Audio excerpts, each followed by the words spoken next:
Here we're looking at the heart kind of as it sits in situ. It would be sitting more with the apex towards the left anterior side. This is the right atrium. This is the coronary sulcus here on either side. This is the right atrium with the right auricle. This is the left atrium with the left auricle. They're going to be around the pulmonary trunk and the aorta. The right ventricle is located in this region here, wrapping around to the backside. This is the anterior interventricular septum. The left ventricle is located on this side, and this is the posterior interventricular septum. The left atrium makes up most of the posterior aspect of the heart, and as we can see, there would be 4 pulmonary veins entering the left atrium here.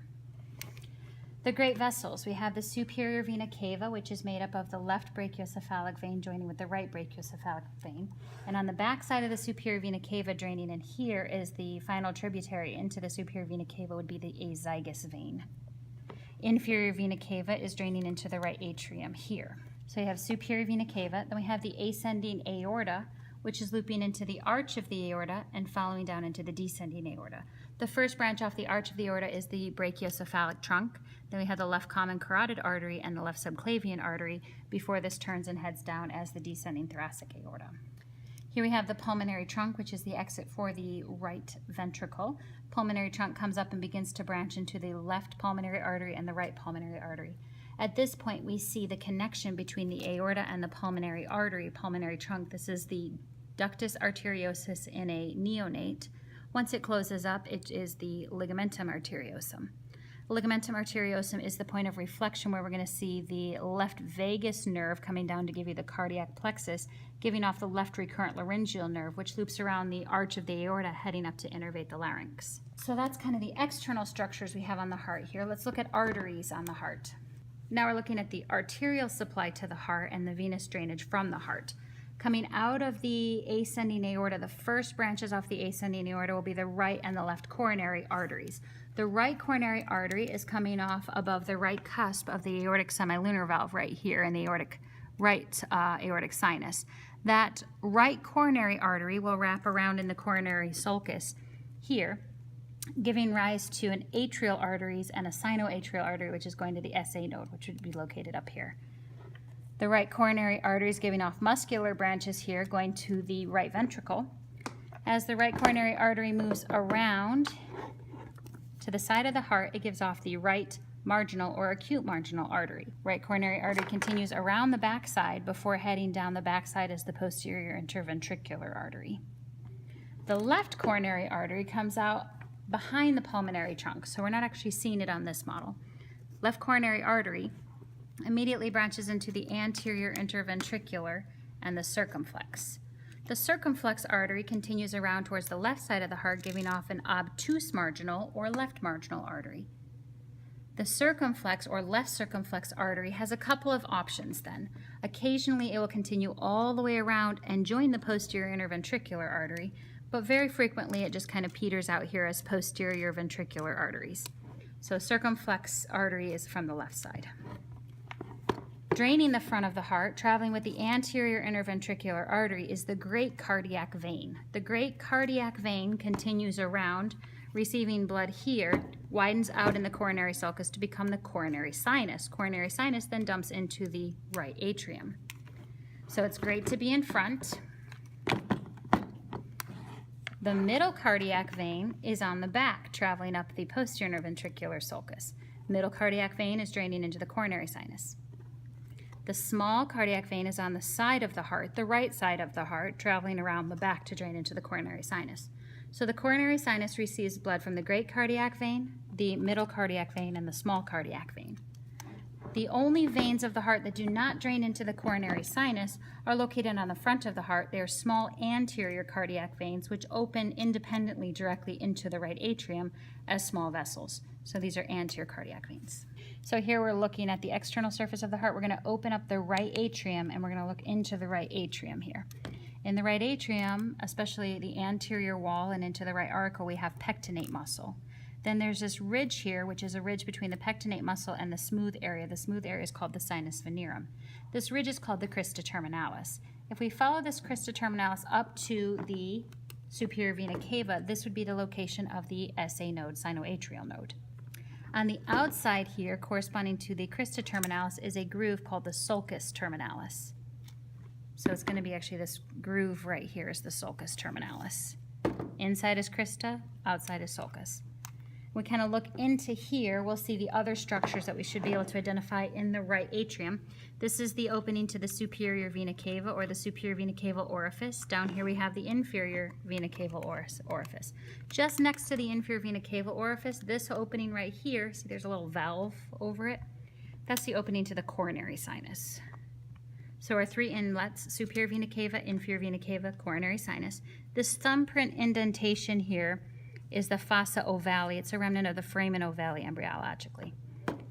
So from here, the location of the AV node would actually be located right here, just above in the intra-atrial septum, just above the tricuspid valve, which I'm going to shove back in here. So the tricuspid valve has three flaps. We're not going to be able to differentiate anterior, septal, or posterior from this particular orientation. Blood flows through the right AV valve or the tricuspid valve into the right ventricle. Structures we can see in the right ventricle, we're going to kind of see again on the surface here. Lots and lots and lots of trabeculae carnae, which is the meat of the heart. Coming across here is the septomarginal trabeculae. You can see where it hooks up between that and that, also called the moderator band. We would have papillary muscles, which would be connecting to the chordae tendineae here, but this isn't very good for papillary muscles. This is the supraventricular crest or the supraventricular ridge, which is going to help direct blood out of the conus arteriosus to the pulmonary semilunar valve. So structures in the right ventricle we should be able to identify. We have the cusps of the tricuspid valve, chordae tendineae, papillary muscle, trabeculae carnae. This is the interventricular septum. The septomarginal trabeculae or the moderator band, the supraventricular ridge or crest, and the conus arteriosus to go out the pulmonary semilunar valve. Pulmonary semilunar valve has anterior, right, and left cusps. That will take you out the pulmonary trunk to the lungs. Coming back from the lungs, we will come into the posterior aspect of the heart. We have four pulmonary veins into the left atrium. Left atrium has very few remarkable features. The only interesting things in the left atrium are the left auricle, which contains a little bit of pectinate muscle. The rest of it is a smooth area. The opposite side of the fossa ovale would be located right here, but it doesn't really give you much. That would be called the fossa secundum. Blood then flows through the bicuspid valve, which is also called the mitral valve or the left atrioventricular valve. It has an anterior and posterior cusp. As we come into the left ventricle, we have chordae tendineae attaching into papillary muscles.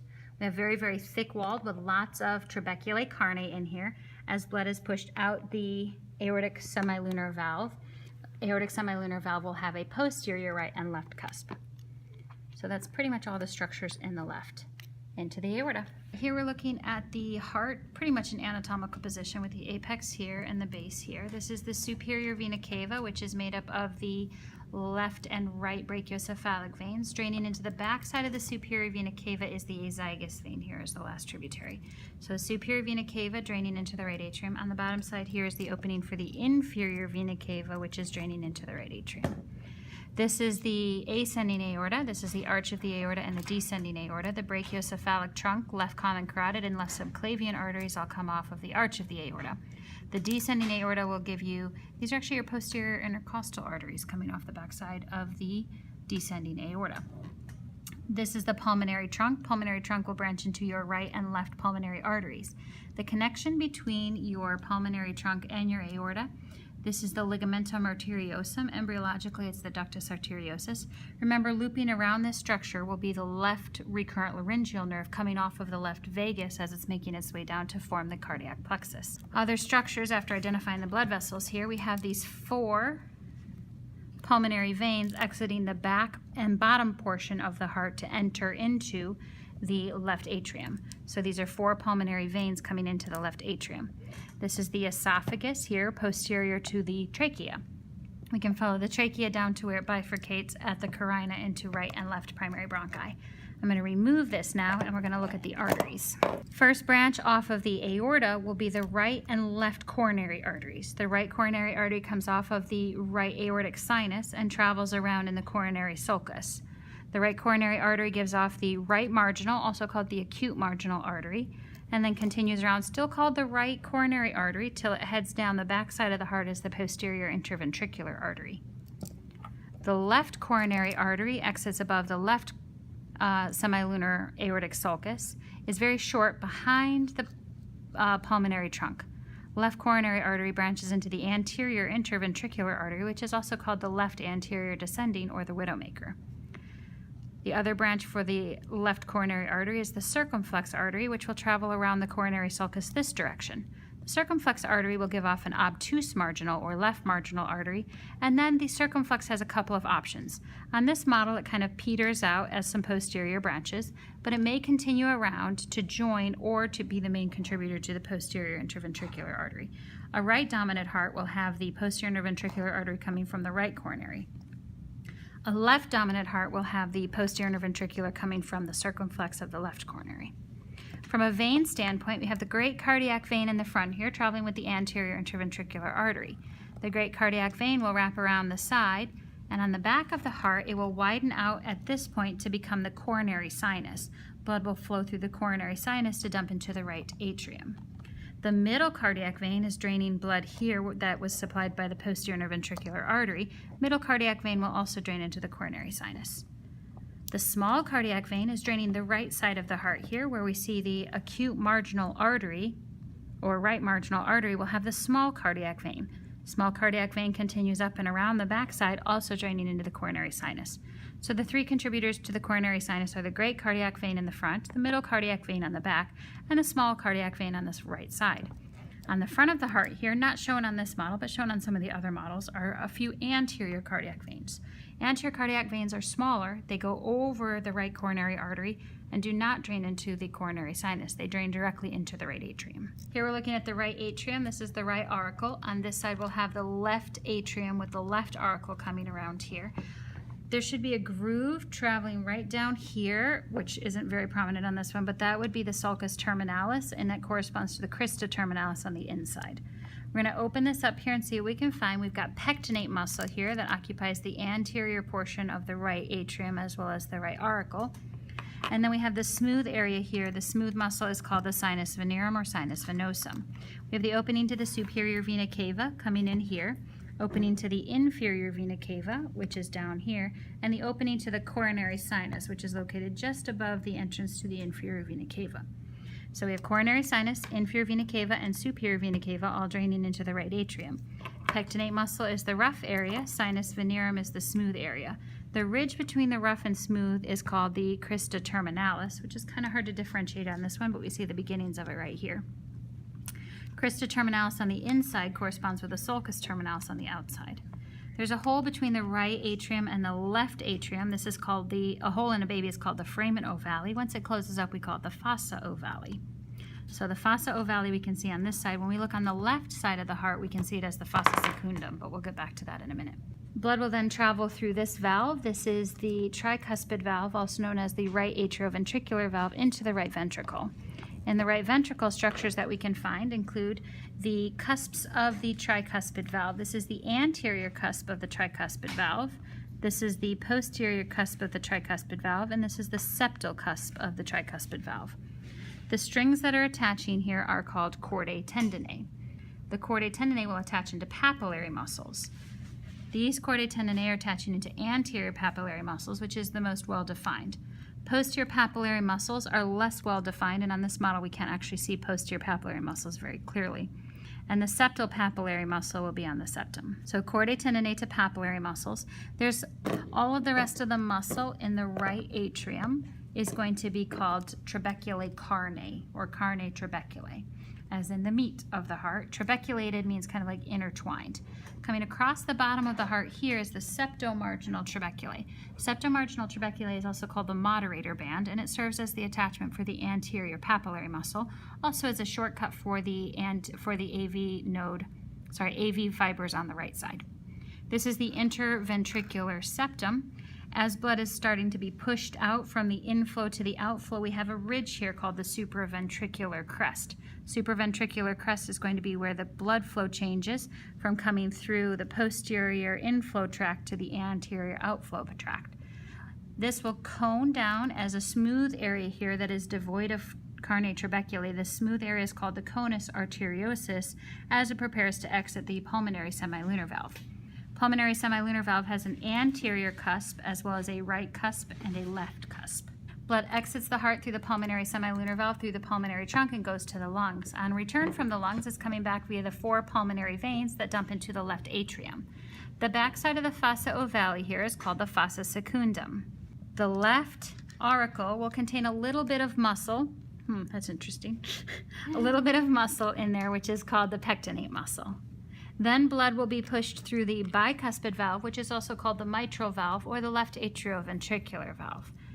Structures that can be found in the left ventricle include the anterior cusp and the posterior cusp of the bicuspid valve or mitral valve, as well as chordae tendineae, the anterior papillary muscle, the posterior papillary muscle. The rest of this muscle here is trabeculae carneae. Remember, the trabeculae carneae on the left side is actually much finer and more numerous than on the right side. The endocardium is going to be this light pink lining here. The myocardium is going to be this darker. And then the outer covering is the epicardium, which is continuous with the serous visceral pericardium. So we have endocardium, myocardium, and epicardium as the layers. Blood is then pushed from this left ventricle out the aortic semilunar valve. The aortic semilunar valve, if I get my orientation here, is going to have a posterior cusp, a right cusp, and a left cusp. Coming out of the left cusp, just above that, is a sinus. Coming out of that left aortic sinus will be the left coronary artery. Coming out above the right aortic sinus will be the right coronary artery. And then the posterior has no coronary artery coming out of it. And that will push blood up into the ascending aorta. Okay, so this is the only heart that really has a conduction system available to us. So what we see way up here, if we follow this up right by the superior vena cava, this is the location of the sinoatrial node. From that sinoatrial node, the atria will depolarize and it will be caught into this region here, which is located in the intraatrial septum. Just above the tricuspid valve, this is the atrioventricular node. From the atrioventricular node, it will fire through the bundle of His and Purkinje fibers as the right AV bundle and the left AV bundle as they wrap around to depolarize and cause the ventricles to contract. Other structures that we could still see in here are the arteries that were pointed out on the other models, such as the right coronary with the acute marginal and the posterior interventricular arteries. The left coronary artery as it branches into the anterior interventricular and circumflex. Circumflex gives off obtuse marginal. The veins, the great cardiac vein becoming the coronary sinus, the middle cardiac vein, the small cardiac vein draining across here, and anterior cardiac veins on the front. So just the general structures that you can see on the other hearts you can see on here, but this one has the added bonus of the conduction system.